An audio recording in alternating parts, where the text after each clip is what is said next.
পাথরের মতো জীবন্ত বহু কাটালেন, একটু মাটি হয়ে দেখেন।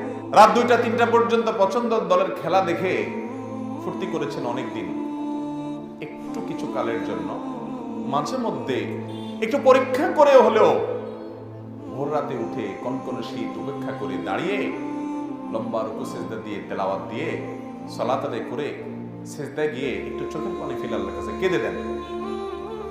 আল্লাহর শপথ করে বলছি, পৃথিবীর সবচেয়ে তৃপ্তিদায়ক মুহূর্ত আপনার কাছে সেই মুহূর্ত হবে যখন রবের সামনে দাঁড়িয়ে একটু চোখের পানি ফেলতে পারছেন। একটু চেষ্টা করে দেখেন, একটু ট্রাই করেন। তো সাহাবা একরামের ভিতরে ওই বৈশিষ্ট্য ছিল ভাইরা আমার। তারা রাত জেগে যে তাহাজ্জুদ পড়তেন, দিনভর যে সালাত আদায় করতেন, তাদের ইবাদত বন্দেগীর ছাপ, এটার আলামত, এটার আভা, এটার চিহ্ন তাদের চেহারার উপর ভেসে উঠত।